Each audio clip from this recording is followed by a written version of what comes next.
अंदर कसता जाएगा। अब ना यह इससे छूट सकता है और ना पानी में जा सकता है। अरे वाह, फिर तो यह हमारा कुछ भी नहीं बिगाड़ सकता। अब हम सारे जानवर इस झील में कभी भी पानी पी सकते हैं, कभी भी नहा सकते हैं। अब यह हमारा कुछ भी नहीं बिगाड़ पाएगा। अरे वाह बंदर भाई, मान गए। आपने तो हमारी समस्या ही खत्म कर दी, वरना रात भर हमें प्यास ही रहना पड़ता था कि हमें झील में पानी पीने गया और झील ने हमें खा लिया। तो आज हमें एक बात समझ में आई है कि किसी भी अफवाह के चक्कर में हमें अपनी जगह छोड़कर नहीं जाना चाहिए, बल्कि उस अफवाह का समाधान क्या है वह खोजना चाहिए, क्योंकि कोई भी जगह खूनी नहीं होती, उस जगह पर रहने वाला खूनी होता है।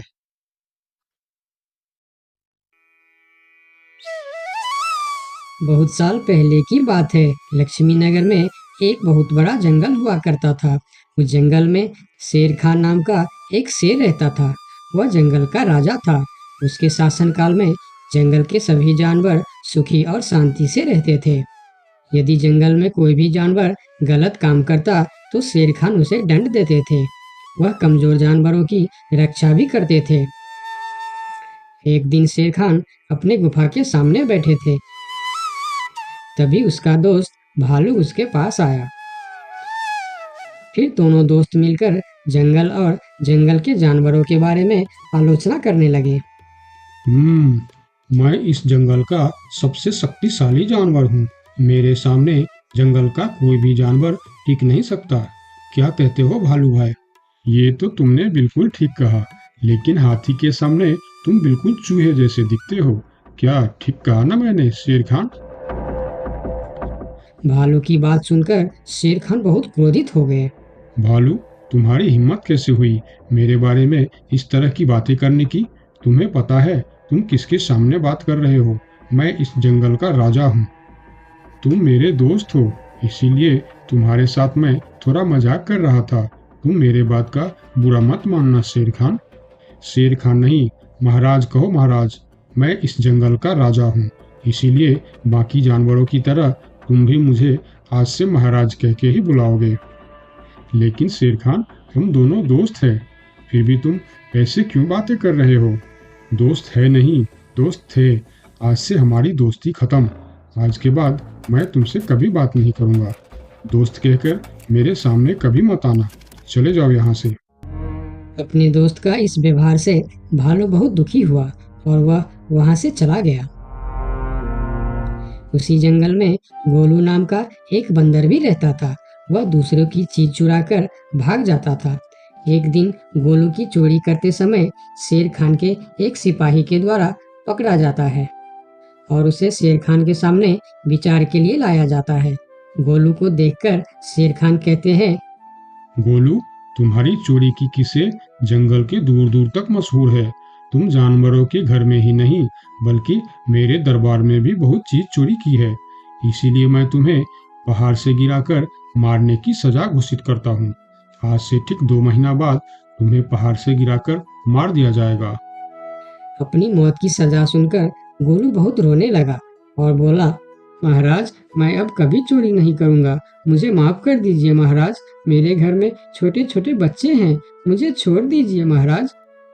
लेकिन शेर खान ने उसकी फरियाद नहीं सुना। तब एक सैनिक उसे ले जाकर जेल में बंद कर देता है। उधर गोलू का दोस्त भोलू को जब इस बात का पता चलता है, तब वह गोलू से मिलने के लिए कैद खाने में पहुंच जाता है और उससे कहता है, देखा गोलू, तुम पकड़े गए ना। मैं तुम्हें कितनी बार कहा था कि चोरी करना छोड़ दो। अब क्या होगा बताओ, कैसे निकलोगे यहाँ से? ये सब छोड़ो भोलू भाई, जो होना था वो हो गया। मुझे तो बस अपने परिवार की चिंता हो रही है। काश मैं मरने से पहले उनके लिए कुछ कर पाता। मेरे छोटे छोटे बच्चे हैं, बीवी है, अब उन सब का क्या होगा? मेरे बिना वह भी जीवित नहीं रह सकते। गोलू की बातें सुनकर भोलू सोच में पड़ गया। फिर वह शेर खान के पास गया और बोला, महाराज, मैं गोलू का दोस्त भोलू हूँ। मैं आपसे कुछ कहने आया हूँ। तो तुम गोलू का दोस्त भोलू हो। ठीक है, बताओ क्या कहना चाहते हो तुम। महाराज, मैं चाहता हूँ कि आप गोलू को कुछ दिन के लिए उसके परिवार के पास जाने दें, ताकि वह मरने से पहले अपने परिवार के लिए कुछ इंतजाम कर सके। मरने वाले का आखिरी इच्छा पूरा कीजिए महाराज। आप एक बार उसके परिवार के बारे में भी सोचिए। गोलू ने जो किया उसमें उसकी परिवार की क्या गलती है? अगर आप उसे कुछ दिन के लिए अपने परिवार के पास रहने दोगे तो शायद उसका परिवार बच जाएगा। मैं इस बारे में तुम्हारी कोई मदद नहीं कर सकता। अगर अपने परिवार से मिलने के बहाने गोलू भाग गया तो मैं किसको सजा दूंगा। शेर खान की बात सुनकर भोलू थोड़ा सोच में पड़ गया।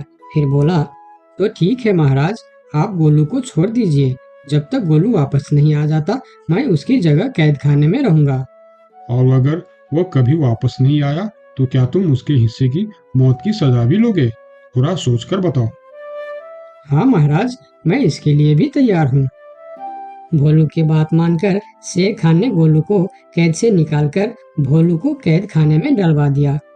तब बाहर निकलकर गोलू ने भोलू को बोला, दोस्त तुम चिंता मत करना, मैं समय से पहले ही वापस आ जाऊंगा। ऐसा कहकर गोलू वहां से चला गया और भोलू गोलू की जगह कैद खाने में रहने लगा। इस तरह बहुत दिन बीत गया, लेकिन गोलू वापस नहीं आया। तब एक दिन शेर खान भोलू के पास आया। देखा बंदर, मैंने कहा था ना गोलू वापस नहीं आएगा। अगर कल सुबह तक गोलू वापस नहीं आया तो शर्त के अनुसार कल शाम के समय तुम्हें पहाड़ से गिरा दिया जाएगा।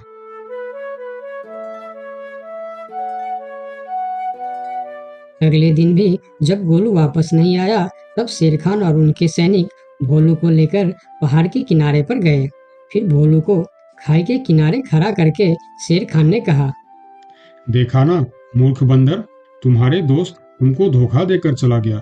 अब तुम मरने के लिए तैयार हो जाओ। लेकिन इस बार भी गोलू नहीं डरा और बोला, कोई बात नहीं महाराज, मैं अपने दोस्त के लिए मरने के लिए भी तैयार हूँ। मैं यह जानकर बहुत खुश हूँ कि मेरा दोस्त अपने परिवार के साथ खुश है। मेरे आगे पीछे और कोई नहीं है, मैं तैयार हूँ महाराज। शेर खान और भोलू के बीच बातचीत चल ही रही थी कि तभी थोड़ी दूर पर गोलू उनके और आता हुआ दिखाई दिया। फिर पास आकर उसने बोला, तुम्हें ऐसा करने की कोई जरूरत नहीं है दोस्त। तुमने मेरे लिए जो किया उसके लिए तुम्हारा बहुत बहुत शुक्रिया। अब मैं अपनी सजा पूरी करने के लिए तैयार हूँ। महाराज छोड़ दीजिए मेरे दोस्त को। गोलू, तुम्हें वापस आने की क्या जरूरत थी? मैं यह सजा ले लेता था। तुम्हारे घर में छोटे छोटे बच्चे हैं, बीवी है, उनका क्या होगा? मेरे परिवार में मेरे अलावा और कोई नहीं है, इसीलिए यदि मैं मर भी जाऊं तो मेरे लिए किसी को कोई दुख नहीं होगी। तुम यहाँ से चले जाओ। नहीं दोस्त, गलती मैंने की है, इसीलिए सजा भी मुझे ही मिलनी चाहिए। उन दोनों की दोस्ती को देखकर शेर खान सोचने लगे, ये दोनों अपने दोस्ती के खातिर एक दूसरे के लिए जान देने के लिए तैयार है, और मैं एक छोटी सी बात के लिए अपने सबसे अच्छे मित्र भालू से दोस्ती तोड़ दी। यह मैंने बहुत बड़ा गलती कर दी। मुझे इसका प्रायश्चित करना ही होगा। किसी को मरने की कोई जरूरत नहीं है। तुम दोनों की दोस्ती देखकर मैं गोलू की सजा माफ करता हूँ। और याद रखना गोलू, अगर तुमने फिर से चोरी की तो अगली बार मैं तुम्हारी सजा माफ नहीं कर पाऊंगा। नहीं नहीं महाराज, आज के बाद मैं फिर कभी ऐसा गलती नहीं करूंगा। आज से मैं ईमानदारी से मेहनत करके अपना परिवार चलाऊंगा। आपका बहुत बहुत धन्यवाद महाराज।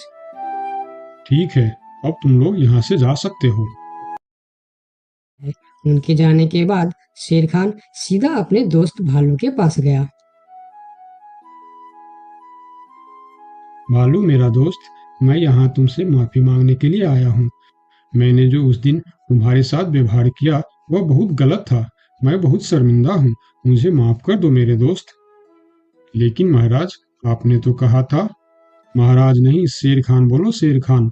आज से तुम मुझे महाराज नहीं, शेर खान ही बुलाओगे, क्योंकि दोस्त एक दूसरे के नाम लेकर ही बुलाते हैं।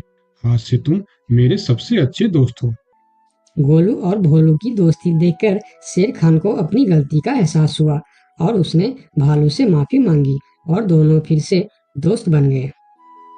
तो दोस्तों, इस कहानी से हमें यह सीख मिलता है कि कभी-कभी दूसरे के अच्छाइयों को देखकर भी हम अच्छा बन जाते हैं। इसीलिए हमें हमेशा अच्छे लोगों के साथ ही दोस्ती रखनी चाहिए और अच्छे-अच्छे काम भी करने चाहिए। आपका बहुत-बहुत धन्यवाद।